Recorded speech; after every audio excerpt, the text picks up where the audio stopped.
할렐루야. 오늘 아침 주님께서 우리에게 주시는 말씀 사도행전 5장입니다. 사도행전 5장 40절에서 42절입니다. 사도행전 5장 40절. 제가 읽습니다. 그들이 옳게 여겨 사도들을 불러들여 채찍질하며 예수의 이름으로 말하는 것을 금하고 놓으니 사도들은 그 이름을 위하여 능욕받는 일에 합당한 자로 여기심을 기뻐하면서 공회 앞을 떠나니라. 그들이 날마다 성전에 있든지 집에 있든지 예수는 그리스도라고 가르치기와 전도하기를 그치지 아니하니라. 아멘. 이것은 하나님의 말씀입니다. 하나님의 말씀은 능치 못함이 없습니다. 아멘.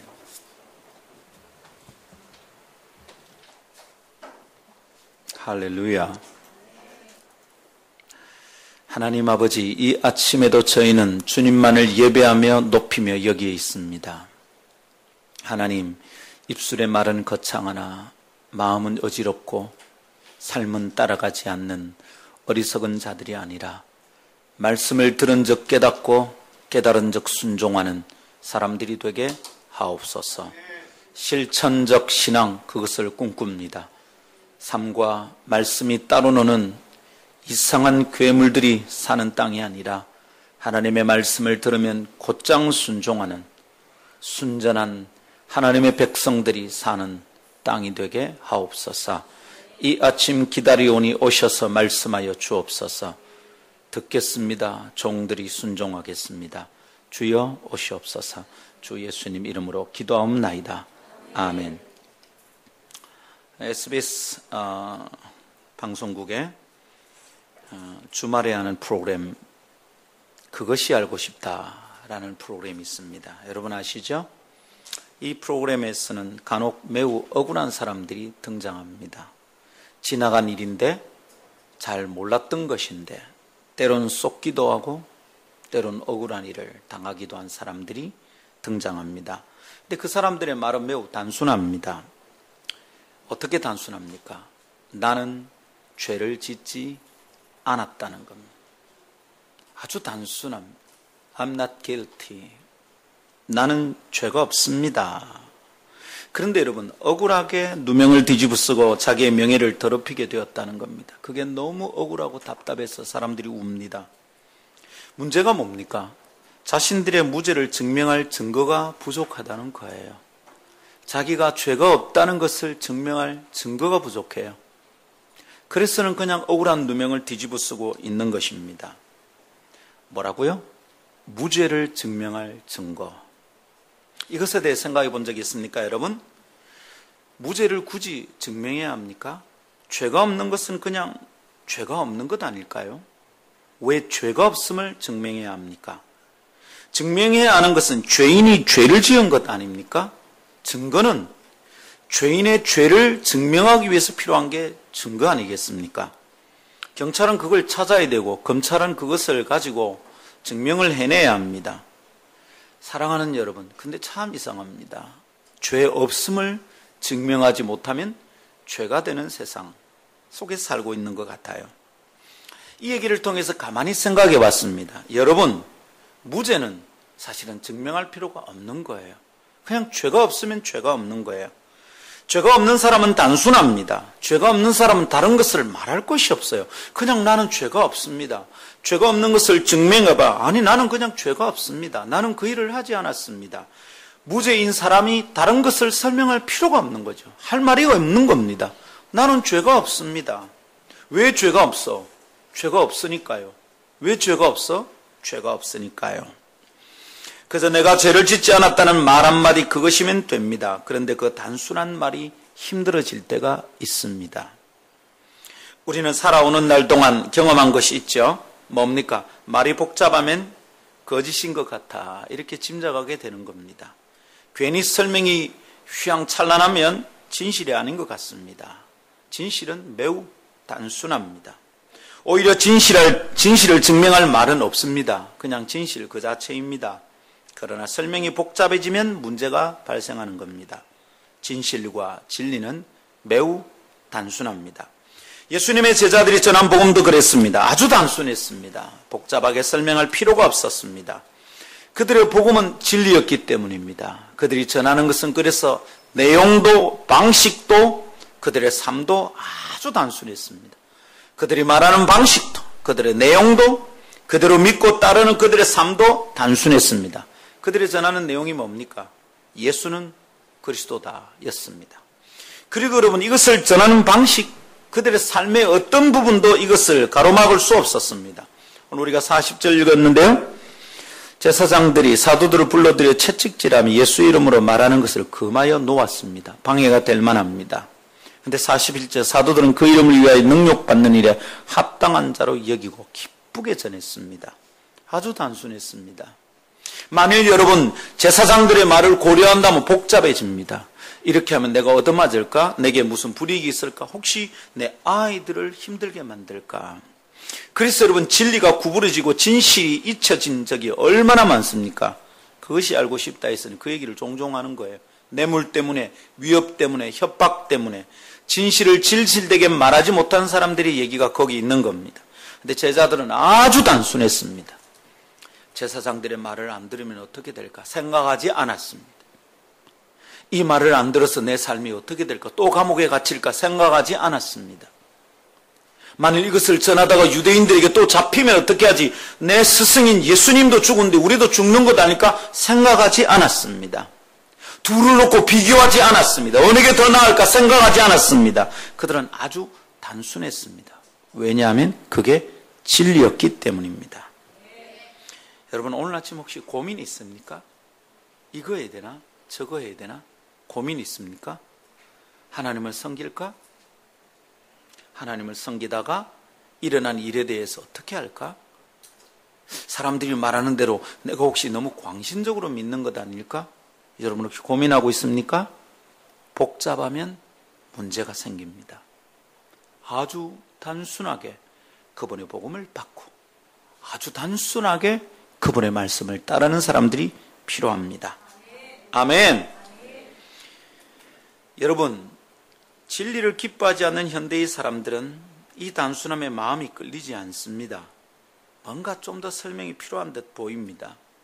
그러나 처음 복음을 들었던 그들에게 이것은 매우 강력한 힘이었습니다. 그 단순한 선포에 그 영혼이 힘을 얻고 거짓에서 돌이켜 진리를 만나게 되었습니다. 형제 우리가 어찌할꼬? 그러면서 하루에 3,000명씩 수없는 사람들이 2,000명, 5,000명 예수 믿고 주께로 돌아왔습니다. 그리고 그들은 구원을 얻었습니다. 오늘의 그리스도인에게 필요한 것은 무엇입니까? 더 많이 아는 겁니까? 더 복잡한 설명을 잘 이해하도록 배우는 겁니까? 더 많이 아는 것이 아니라 이미 선포된 진리를 단순하게 받아들이는 것입니다. 이미 내가 알고 있는 그 진리를 따라 단순하게 믿고 살아가는 것입니다. 이래도 될까가 아니라 이래도 된다인 것이죠. 자꾸 묻습니다. 목사님 꼭 그렇게 살아야 됩니까? 대답합니다. 아니 그렇게 살아도 된다. 두 말의 의미를 알겠습니까? 꼭 그렇게 살아야 합니까? 귀찮다는 겁니다. 그렇게 살아도 된다는 말은 권리라는 말입니다. 사람들은 권리를 귀찮아합니다. 권리를 의무처럼 생각합니다. 꼭 그렇게 해야 됩니까? 귀찮은 의무와 책임으로 여깁니다. 그런데 대답은 뭡니까? 그렇게 해도 된다. 의무나 책임이 아니라 그게 권리다라는 것입니다. 사랑하는 여러분, 진리를 따라 단순하게 믿고 살아가는 것, 이것이 오늘 우리에게 필요합니다. 또한 그 진리를 단순하게 전하는 것이 필요합니다. 복잡한 설명을 많이 붙이지 않아도 되는 진리, 여러분 혹시 이거 알고 있습니까? 사람들을 꼬드기려고 설명을 교모하게 하지 않아도 되는 진리, 여러분 알고 있습니까? 예수 믿으면 복 많이 받는데, 너희 집 구원 받는데, 너희 집 낳는데, 너희 집 문제 해결된데, 너희가 좋아한데 간데, 이렇게 말하지 않아도 되는 단순한 진리, 여러분 혹시 알고 계십니까? 복잡하게 많이 설명하지 않아도 되는 진리 알고 계시냐고요? 돈 없어도 되는데 복음 있어야 된다, 여러분 이거 아냐고요? 건강하지 않아도 되지만 예수 있어야 된다, 이거 아냐고요? 예수는 그리스도다, 이거 아냐 이 말입니다. 복잡하지 않아도 되는 단순한 진리, 그것에 집중하면 살게 되는 진리, 여러분 이것이 오늘 우리가 알고 붙잡아야 되는 것입니다. 복잡하면 이상합니다. 진리와 진실은 설명할 것이 더 없습니다. 그냥 그것입니다. 신앙 연륜이 깊어질수록 이 단순함이 더 분명해집니다. 신앙이 깊은 사람은 깊어질수록 이 단순함이 드러납니다. 아주 단순합니다. 그래서 아주 정갈해 보입니다. 꾸미지 않아도 되고 거짓말하지 않아도 되고 복잡하지 않은 인간관계가 거기 있고요. 또다시 미안하다 말하지 않아도 되는 단순함이 그에게 있습니다. 그냥 그렇게 사는 겁니다. 얼마나 정갈한지 투명합니다.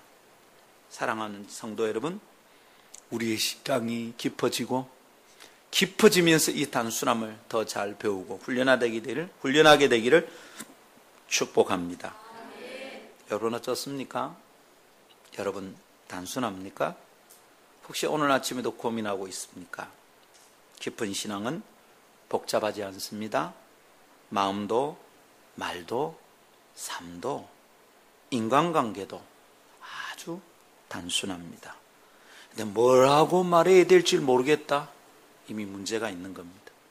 뭐라고 설명해야 될지 모르겠다. 이미 문제가 있는 겁니다. 뭐라고 어떻게 풀어야 될지 모르겠다. 문제 있는 겁니다. 단순하게 말하면 됩니다. 잘못했습니다. 사랑합니다. 고맙습니다. 그렇게 말할 수 있는 관계라면 진리 안에 있는 관계입니다. 그런데 어떻게 말해야 될지 모르겠어요. 이렇게 말하면 오해할 것 같고 저렇게 말하면 다칠 것 같고 이 말하고 나면 손해를 볼 것 같고 문제 있는 겁니다. 그 사람과의 관계는 진리 안에 있지 않은 겁니다. 내가 그렇다면 나는 진리 안에 충만하지 않는 겁니다.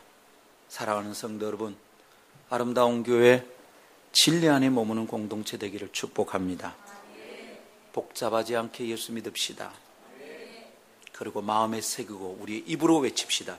예수는 그리스도십니다. 아멘. 여러분, 이 말의 의미를 우리가 깊이 깨닫고 나면 그때부터 영혼의 자유가 옵니다. 근데 여러분, 복잡하게 말하는 사람을 들어보면 예수가 그 중심이 없습니다. 복잡합니다. 그렇게 할 수밖에 없는 변명이 자꾸 많아지거든요. 예수가 중심이 없습니다. 예수 중심으로 판단하지 않습니다. 예수 중심으로 살지 않습니다. 복잡합니다.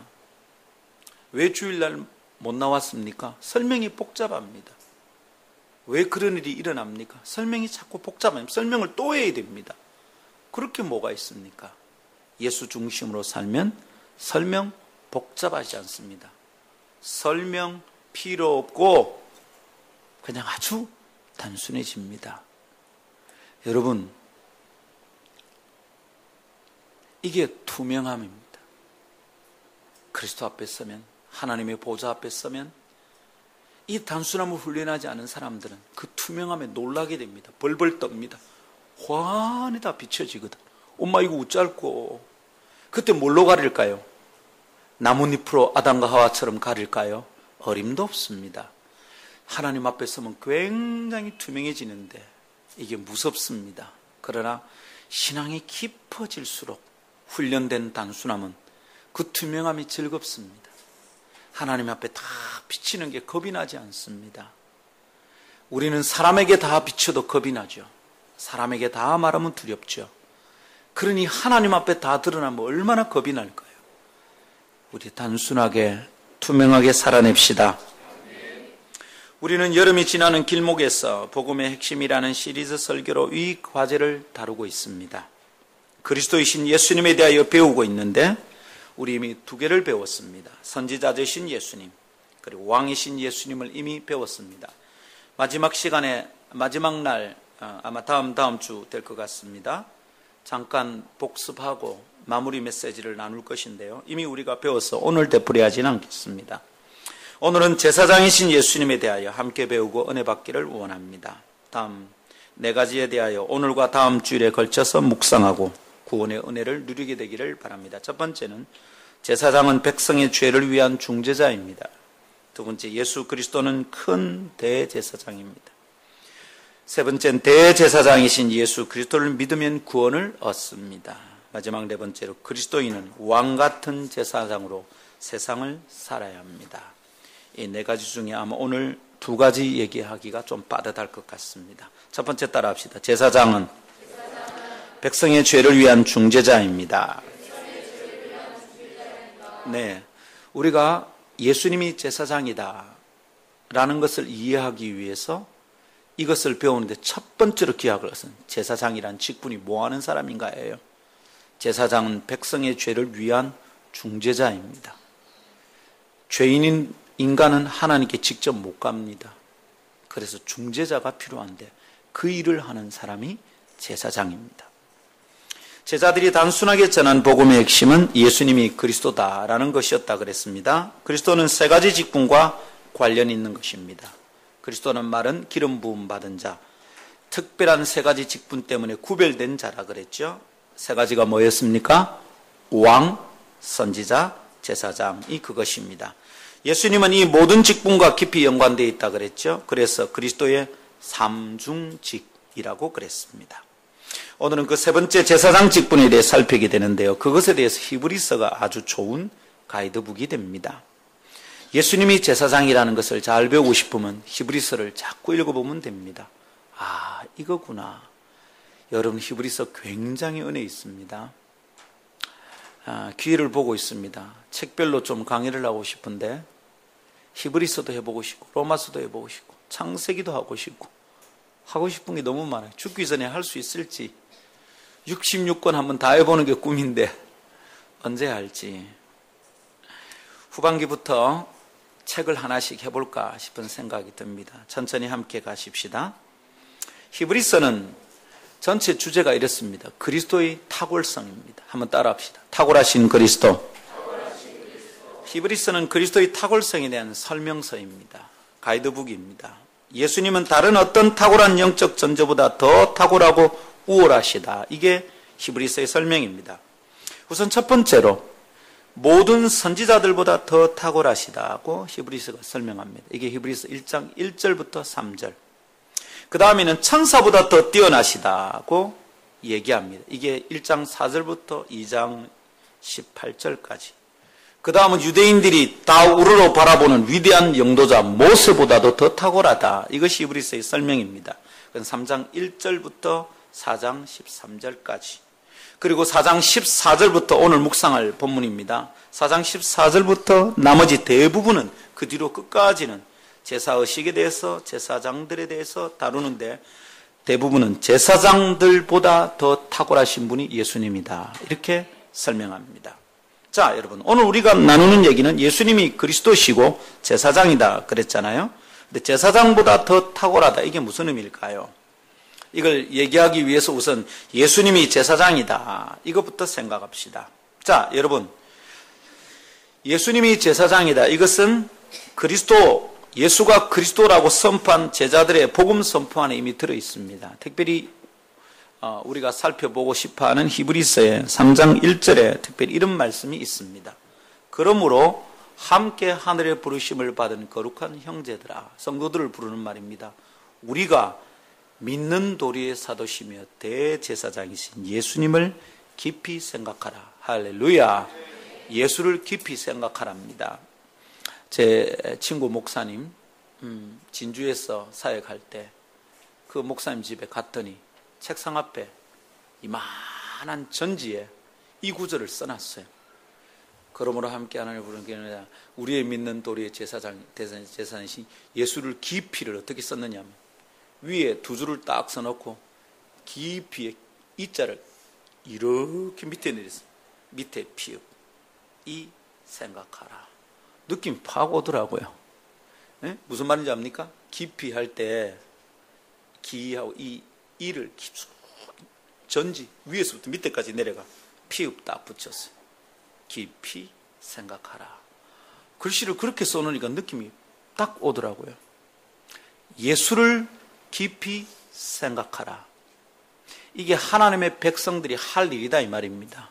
근데 어떤 예수를 깊이 생각하라고요? 그분이 제사장이심을 깊이 생각하라 이겁니다. 히브리서를 기록한 사도는 예수님이 제사장인데 특별히 대제사장이다 선언하시고 그것을 깊이 생각해야 된다고 면합니다. 그럼 오늘 우리 어떻습니까? 우리도 마찬가지입니다. 그래서 오늘 우리도 예수님 제사장이시고 대제사장이라는 사실에 대하여 깊이 생각해야 됩니다. 여러분 이번 한 주간 동안 계속 생각하십시오.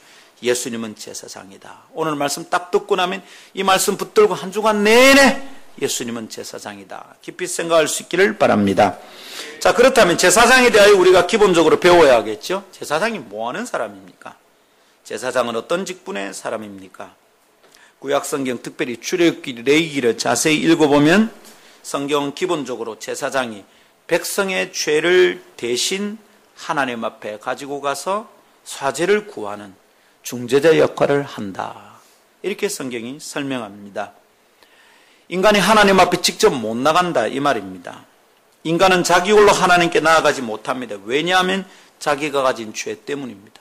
인간은 죄인이고 하나님은 거룩하십니다. 거룩한 하나님은 죄와 함께 할 수 없습니다. 이거는 물과 기름보다 더 멉니다. 절대로 같이 못합니다. 물 위에 기름을 넣으면 그래도 물 위에 둥둥 뜨기라도 합니다. 그러나 거룩하신 하나님께 죄인을 얹으면 거기 가까이 있을 수가 없습니다. 타버립니다. 죽습니다. 그분의 거룩한 빛 앞에 죄인은 그대로 죽습니다. 보는 순간, 만나는 순간 죽습니다. 그래서 광야를 지날 때도 이스라엘 백성들이 하나님을 만나려고 산에 올라가려고 할 때 무시무시한 구름으로 가로막으시고 달겨드는 인간들을 죽이셨습니다. 죄인이 하나님 만나면 죽습니다. 그것을 로마서는 이렇게 설명합니다. 로마서 3장 23절 모든 사람이 죄를 범하였으며 하나님의 영광에 이르지 못하더니 무슨 말입니까? 죄를 가진 인간은 하나님 못 본다 이 말입니다. 하나님의 영광에 가지 못합니다. 근데 하나님의 영광이 뭡니까? 하나님의 영광이 모든 풍성함입니다. 하나님의 영광이 영혼의 모든 빈 곳을 채우는 충만함입니다. 하나님의 영광은 모자람이 없어요. 그 영광을 맛보는 자들마다 영원히 살게 됩니다. 그런데 죄인은 그 하나님의 영광에 이르지 못하는 겁니다. 모든 좋은 것을 가진 하나님의 부유함에 죄인은 못 가는 겁니다. 죄를 딱 가지고 있으면 하나님의 영광에 못 갑니다. 이전에 지금은 그런 것이 많이 줄어들었지. 우리나라에 연좌제라는 게 있었어요. 연좌제, 아버지가 무슨 일이 있으면 자식이 뭐 안 되는 겁니다. 저는 군에 갔는데 제가 교육계라는 걸 했어요. 작전병인데 이 2급 비밀까지 다룹니다. 그건 2급 비밀 급수마다 그 비밀을 취가하는 인가를 군에서 받아야 됩니다. 비취 인가라 그래요. 비밀 취급 인가인데 교육계는 제가 취급하는 비밀이 2급까지 다루고 1급은 못 봐요. 근데 그럼 2급 비취 인가를 받아야 되는데 저한테 그게 안 나오는 겁니다.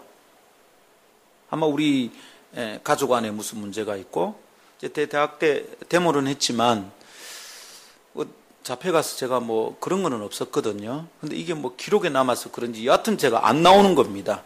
그래서 제가 조수 때는 제 사수의 비밀 취급 인가로 일을 했고, 그리고 제가 사수가 되었을 때는 조수를 일찍 받아가지고 이 사람의 비밀 취급 인가로 했습니다. 그래서 위에서 검열이 나오면 저는 사라져야 돼. 나는 없는 사람이야. 투명 인간이에요. 그 친구가 우리 부대의 작전병입니다. 그러니까 제가 범죄 행위를 한 겁니다. 2급 비밀을 보면 안 되는데 제가 봤습니다. 보면 안 되는데 봤습니다. 여러분 용서하십시오. 제가 그런 인간입니다. 그래서 군대 비밀을 제가 많이 압니다. 근데 함부로 말하지는 않습니다. 근데 그게 연좌제예요. 아마 우리 집안하고도 무슨 문제가 있는 것 같아요. 아버지가 혼자 북에서 내려오셨고 우리 큰아버지께서 와세다를 유학을 하시고 북한에 남아 계셨거든요. 북한에서 우리 큰아버지가 뭘 하셨는지 어쨌는지 하여튼 그렇습니다. 그리고 우리 아버지께서는 남북 정상회담 이런 거 하면 큰아버지가 와세다 출신이기 때문에 아마 거기서 뭘 했으면 큰 인물이 돼가 대표로 나올 거라고 항상 열심히 봤어요. 근데 우리 큰아버지는 나오지 않으셨어요. 연좌제이 무서운 겁니다. 지난 죄에 대해서 반드시 따지는 거예요.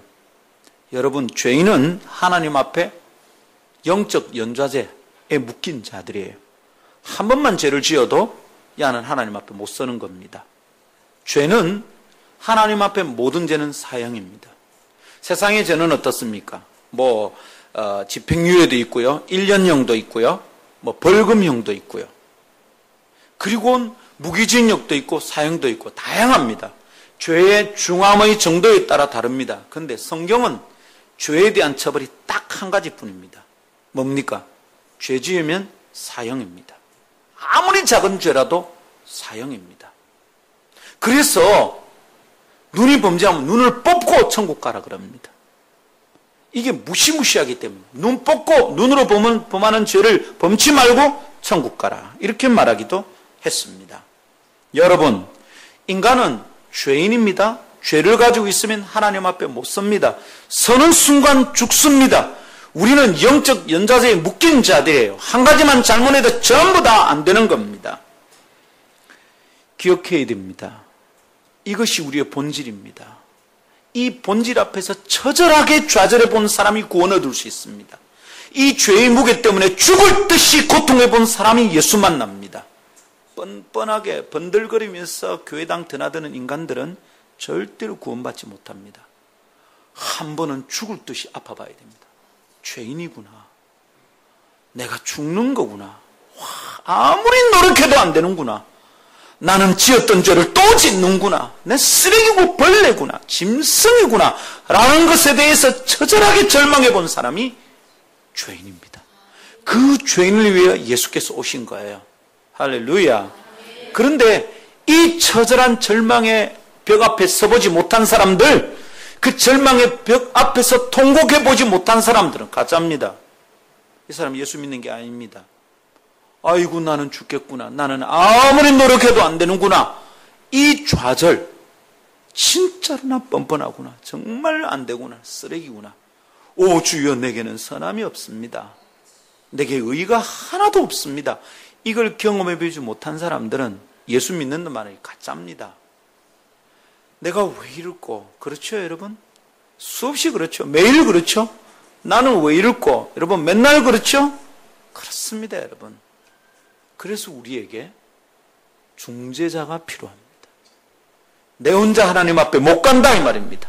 그 꼴로는 못 갑니다. 죄책감 때문에 예배를 못 드리겠고요. 기도만 하면 내 죄가 생각이 나서 못 견디겠습니다. 성경을 펴는 게 겁이 납니다. 찬송 부를 때마다 자꾸 자기 죄가 찔립니다. 살 수가 없습니다 여러분. 그 방법으로는 하나님께 못 갑니다. 나가면 죽습니다. 인간은 절대 자기 혼자 하나님께 못 갑니다. 죄인이 그렇게 나아가면 거룩한 빛 앞에 타서 죽습니다. 존재가 사라져버립니다. 여러분, 이러한 설명은 우리의 영혼을 좀 답답하게 만듭니다. 예수 없이 하나님 앞에 설 때의 답답함이 이것이죠. 자신의 죄를 깨닫기만 하는 자는 절망합니다. 이건 죽습니다. 죄가 사람을 불행하게 만드는 원인이기 때문입니다. 돈 없어 불행한 것 아닙니다. 건강하지 않기 때문에 불행한 것 아닙니다. 우리는 우리의 죄 때문에 불행한 겁니다. 이걸 깨닫는 것이 소망을 보는 겁니다. 아, 죄 때문에 내 죄가 나를 이토록 답답하게 만드는구나. 깨닫기를 축복합니다. 근데 이 복음을 모르면 우리는 자꾸 우리의 상황 속에서만 문제를 풀려고 하는 거예요. 조금 더 열심히 해서 돈 좀 벌면 나아질 거라고 생각하는 거죠. 조금 더 저 사람하고 친해지면 문제가 풀릴 거라고 생각하는 거예요. 저 친구하고 자꾸 내가 저 친구한테 조금 더 잘해야 되겠다. 막 그래서 그 친구가 하자는 대로 합니다. 인간관계에서 내가 막 그냥 을이 되는 거예요. 그러다 보면. 그런 스타일의 사람들을 미국에서는 doormat 타입이라고 그래요. doormat, 문 앞에 이래 깔아놓은 매트 있죠. 누구나 밟잖아. 항상 지가 누구한테 잘해야 관계에서 만족을 얻으니까 항상 하자는 대로 다 해줍니다. 건강한 인격이 아니죠. 근데 여러분, 죄를 가진 인간은 너무 힘들어요. 이게 우리를 불행하게 만드는 거예요. 여러분, 돈 없어 그런 거 아니고요. 학벌이 낮아서 그런 것 아닙니다. 건강하지 않아서 그런 게 아니고요. 저 사람과의 관계가 어려워져서 그런 것 아닙니다. 죄 때문입니다. 죄가 있으면 인간은 평안하지 않습니다. 한 시간도 마음이 편하지 않습니다. 저는 10대 시절에 이것을 심각하게 경험한 적이 있어요. 마음이 불안해서 제가 한 일주일 동안 사람이 정신을 못 차리겠는 겁니다. 이게 왜 이런지 뭘 해도 불안합니다. 막 그냥 어쩔 줄 모르겠어요. 너무 불안해요. 야, 이상하다. 이건 뭘. 그래서 막 하루 종일 책을 읽어봤습니다. 공부 안 하면 성적이 안 올라가면 엄마한테 맞으니까 불안함이 있었거든. 그럼 공부를 열심히 하면 어떨 때는 그 불안은 좀 해결됐어요. 성적이 올라가면 좀 해결됐어.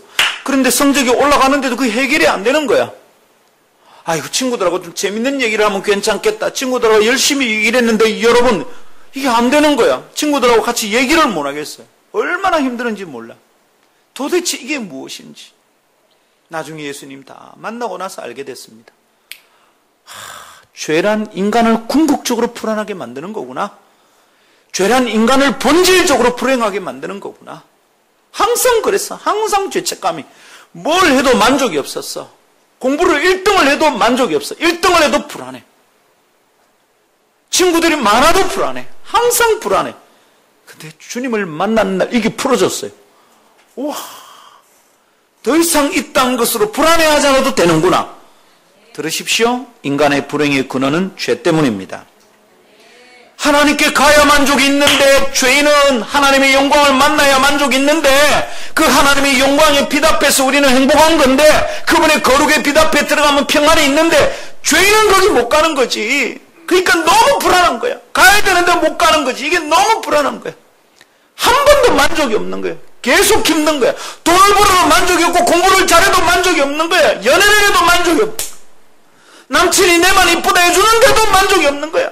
여친이 당신이 이 세상의 최고의 남자다 말하는데도 만족이 없는 거예요. 왜 이런 거냐고. 죄 때문이라.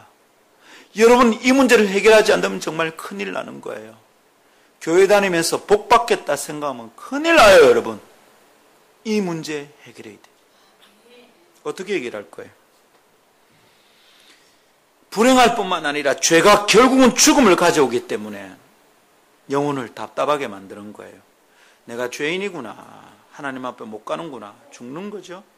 이런 죄를 깨닫기만 한다면 얼마나 힘들고 절망적입니까? 죄인은 하나님께 가야 소망이 있는데, 하나님께 가야 은혜를 받는데, 하나님께 가야 살게 되는데, 근데 죄인은 하나님께 나아갈 수 없다. 이 딜레마, 이게 절망인 겁니다. 그래서 하나님과 마주서서 인간의 죄를 가지고 나아가 중재하는 존재가 필요한 겁니다. 거기에 제사장이 필요한 거예요. 하나님과 인간 사이에 서서 인간을 대신하여 하나님께 아뢰어줄 중재자, 그 중보적 역할을 하는 사람, 그 중재자가 누구라고요? 제사장입니다. 이 제사장 없이 하나님 만나면 죽습니다. 지가 직접 하나님 만나러 가려면 죽습니다. 왕이었던 사무엘이 빨리 안 오니까 자기가 나가서 제사 드렸습니다. 그건 죽은 겁니다. 그 앞에서 죽지는 않았지만 이 사람은 끝난 거예요. 사무엘에서 말합니다. 하나님께서 당신을 버렸습니다. 끝난 거예요. 사랑하는 여러분, 제사장 없이 하나님을 만나면 누구든지 죽어요. 누구든지 끝이에요. 소망이 없어요. 사랑하는 여러분, 죄만 깨달으면 절망이죠. 그런데 이 죄를 대신해서 가지고 갈 제사장이 있다는 것을 알게 되면 소망이 보입니다. 이게 예수 믿는 거예요. 아, 제사장이 있구나. 여러분, 그래서 죄를 깨닫고 그 죄에 대해서 절망할 뿐만 아니라 이 죄를 중재하는 제사장이 있다는 것을 알아야 합니다. 그걸 깊이 생각해야 됩니다. 히브리 3장 1절, 그래서 대제사장이신 예수님을 깊이 생각하라 말하는 겁니다. 제사에 대해서 깊이 생각하지 않는 사람은 예수 믿기 힘듭니다. 아, 제사장이신 예수님을 깊이 생각해야 되는구나. 따라합시다. 예수님은 제사장이십니다. 마가복음 10장 45절은 그것을 우리에게 잘 보여줍니다. 인자가 온 것은 섬김을 받으려 함이 아니라 도리어 섬기려 하고 자기 목숨을 많은 사람의 대속물로 주려 함이니라. 자신의 몸을 대속물로 드렸다. 이게 마가복음의 설명입니다. 몸을 대속물로 드렸다. 뭡니까? 예수님이 제사장이라는 것을 잘 보여줍니다. 예수님은 사람과 하나님 사이의 중재자입니다. 누구든지 하나님께 나아가는 자는 예수님 없이 나가면 안 됩니다. 예수님을 통하여 가야 합니다. 요한복음 14장 6절, 내가 곧 길이요 진리요 생명이니 나로 말미암지 않고는 어떻다고요? 아버지께로 올 자가 없느니라. 그러니까 마리아에게 기도하면 됩니까? 안 됩니까? 안 됩니다. 신부에게 가서 고해성사하는 거 맞습니까? 틀립니까? 틀립니다. 절대로 틀립니다. 그래서 천주교가 가진 교리대로 예수 믿으면, 교리대로 믿으면 구원 못 받습니다. 근데 천주교인도 성경을 가지고 있어서 성경을 읽고 성경대로 믿는 사람이 있을 수 있어요. 그 사람들 구원 받습니다. 제도나 교리는 의미 없습니다. 그것이 성경에서 나온 게 아니라면 의미 없어요. 성경대로 믿어야 구원 받습니다. 할렐루야. 사랑하는 여러분, 예수님은 유일한 중재자이십니다. 하나님과 사람 사이의 유일한 중재자, 다시 없는 중재자가 예수님입니다. 예수님께서 바로 그런 중재자로서 제사장이 되신다는 것이죠. 우리가 예수님을 믿는다는 말은 그분이 우리와 하나님 사이의 중재자가 되신다는 걸 믿는 겁니다. 이것을 우리가 알고 있는 쉬운 말로 뭐라 그럽니까? 예수님은 중보자가 되신다, 이 말입니다. 한번 따라 합시다. 중보자. 여러분, 하나님께서 이 예수님을 우리에게 주심으로 우리는 완전한 중보자인, 완전한 제사장을 얻게 됩니다. 구약에 있는 제사장들은 뭡니까? 다 예수 그리스도를 바라보는 그림자였습니다. 모델입니다. 모형론. 헬라어 말로 티포스라고 그래요. 티포스. 티포스에서 타입이 나왔어요. 타입, 영어의 타입. 그러니까 구약에 있는 제사장들은 멀리 내다보면 신약에 오실 완전한 제사장 한 사람을 가리키는 그림자였어요. 모형이었어요. 이 모형을 보면서 제사장을 통해서 하나님께 제사를 드려 구원을 받는다. 죄가 용서함 받았던 거예요. 모형이죠. 진짜가 아니란 말입니다. 근데 우리는 어떻게 됩니까? 진짜로 오신 완전한 제사장 예수 그리스도를 통해서 하나님께 나아가고 완전한 구원에 이르는 것입니다. 할렐루야. 그러니까 어떻습니까? 이 예수를 깊이 생각하는 게 맞습니까? 틀립니까? 맞습니다. 예수를 깊이 생각하라. 할렐루야. 아멘. 여러분, 여기에 구원의 도리가 숨겨져 있습니다. 인간은 절대로, 죄인인 인간은 절대로 자기 혼자 하나님께 못 나아갑니다. 자신의 의로는 나아갈 수 없습니다. 자기의 의로 하나님께 나아가는 자는 죽습니다. 그게 교만입니다. 내 혼자 나가도 된다. 그래도 내가 뭐잖아. 내가 목사인데 장로인데 죽습니다. 여러분, 이 도리는 얼마나 중요한지. 아하, 자기 의로는 하나님께 못 나아가는구나. 제사장 없이 하나님 만나면 죽는 거구나. 자기의 자랑으로 죽게 나아가면 죽는 거구나. 자기의 의와 선함으로 하나님을 만나려고 하는 자는 어리석구나. 이걸 깨닫는 것이 너무 중요해요. 그래서 여러분, 이 도리를 깊이 생각한 사람들마다 저절로 겸손하게 됩니다. 교회 앞에서 함부로 설치지 않는 거예요. 내가 낸데 이게 안 되는 거예요. 함부로 누군가 위에 자기가 설 수 있다고 생각하지 않는 거예요. 자꾸만 자기가 부족한 게 깨달아지는 거죠. 내 혼자는 절대로 주님 앞에 못 간다. 내 믿음대로 해라. 나는 믿음이 높고 너는 믿음이 낮다. 나는 목사고 너는 평신도다. 이런 생각 진짜 무서운 겁니다. 여러분, 제일 불쌍한 사람이 그런 사람들이에요. 나는 네보다 좀 낫고 너는 내보다 좀 못하다. 네 믿음은 참 형편없구나. 이거 진짜 위험하고 불쌍한 겁니다. 그러는 순간 이 사람은 하나님만 못 가는 겁니다. 우리는 누구보다 더 믿음 나은 사람이 없습니다, 여러분. 옆 사람 보고 말합시다. 진지하게 고백. 옆 사람 보고 저를 따라 있어. 니나 내나. 쳐다보면 빨리 하세요. 그래 말해도 괜찮아. 지금은 따라해 보겠어요. 니나 내나 똑같아. 어떻게 똑같은 겁니까? 하나님 없으면 죽을 죄인입니다. 제사장 없이는 하나님께 못 나가는 죄인입니다. 여러분, 이거 딱 깨달을 때 성도를 보는 눈이 달라집니다. 서로를 보는 눈이 달라집니다. 잘난 척 못합니다. 사랑하는 여러분, 기억합시다. 제사장 없이는 하나님 앞에 혼자 못 나갑니다. 하나님 앞에 자기 의로 설 수 있다고 생각하는 것이 정말 무서운 겁니다. 그러나 이거 어떻습니까? 그래서 매일 절망하고 매일 죄책감 느끼고 매일 열등감 느끼고 그러라는 겁니까? No. 그래서 어떻게 하라는 거예요? 제사장이신 예수를 깊이 생각하는 겁니다. 그래서 예수님 매일 묵상해야 돼요. 매일 묵상해야 돼요. 그 예수님 때문에 주님께 하나님 만남, 그 예수님 때문에 구원받고, 그 예수님 때문에, 그 예수님 때문에, 그 예수님 때문에, 그 예수님 때문에 그렇게 생각하고 있다가 천국 가면 어떻게 됩니까? 그 예수님을 직접 보잖아. 그날 이 예수님을 깊이 생각하면서 구원의 도리를 붙잡았던 자들은 마지막 날 주님을 실제로 보는 날 감당할 수 없는 은혜가 있을 거예요. 구주를 생각만 해도 내 마음이 좋거든. 주 얼굴 배울 때에야 얼마나. 이게 예수 믿는 은혜죠. 매일 이 은혜가 있어야 돼요. 나는 혼자는 못 나간다. 혼자는 하나님께 못 간다. 혼자는 하나님께 못 간다. 이거 꼭 붙들 수 있기를 축복합니다. 이 믿음이 예수 믿는 겁니다. 사도들은 이것을 말한 거예요.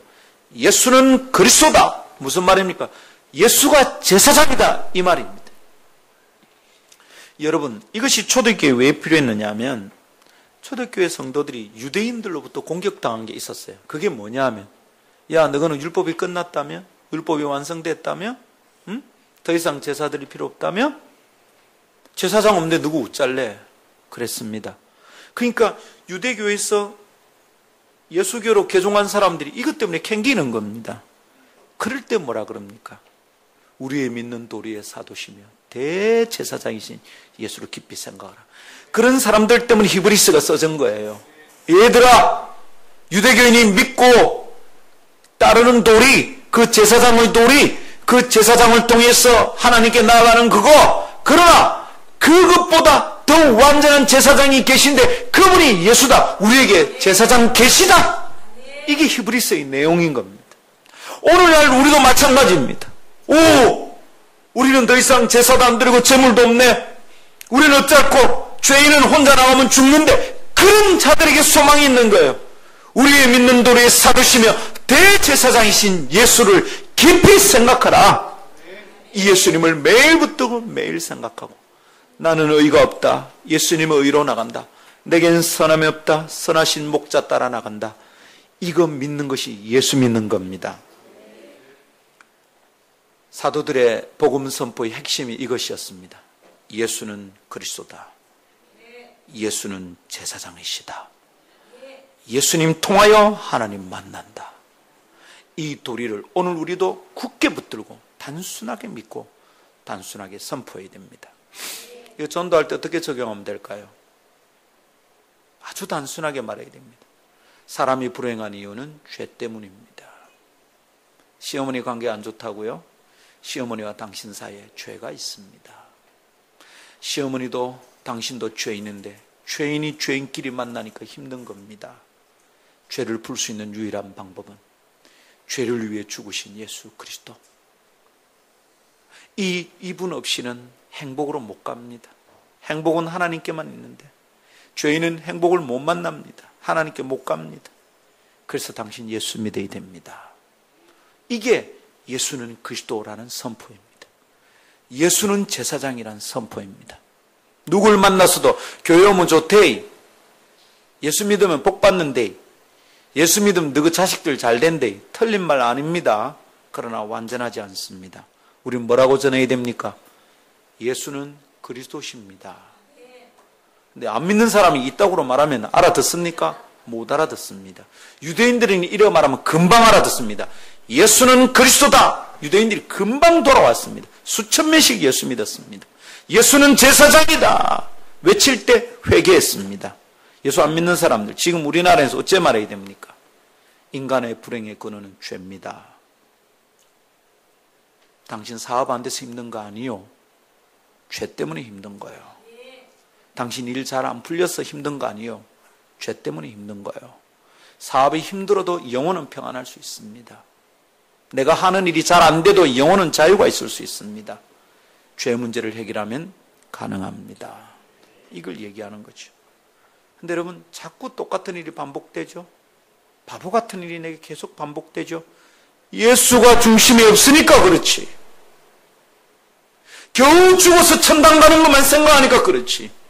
지금 매일 예수를 깊이 생각하는 게 안 되니까 그렇지.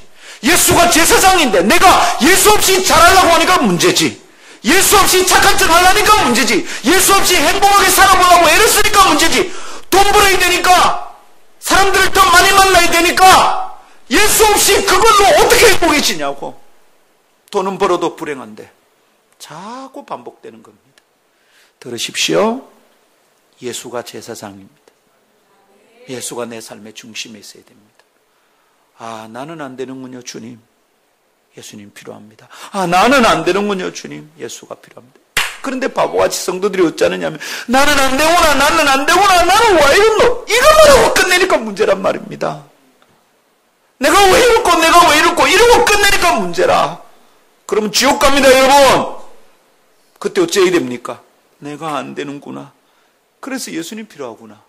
요게 믿음입니다. 한번 따라 합시다. 나는 안 되구나. 예수님 필요하구나. 이게 예수 믿는 겁니다. 여러분, 100번을 잘해보셔서 잘해지는가? 에? 사람 관계 좋게 하려고 해보라고. 100번을 잘해보라고, 여러분. 한 번만 잘못해도 잘 못하는 거예요. 사람들은 내가 잘해준 거 기억 잘 안 해. 못한 걸 오래 기억해. 한 번만 잘못해도 그 사람하고 관계가 잘 안 돼. 어쩌단 말이냐고. 예수 필요해요. 둘 다 예수 앞에 나아가면 그 허물이 받아지는 거죠.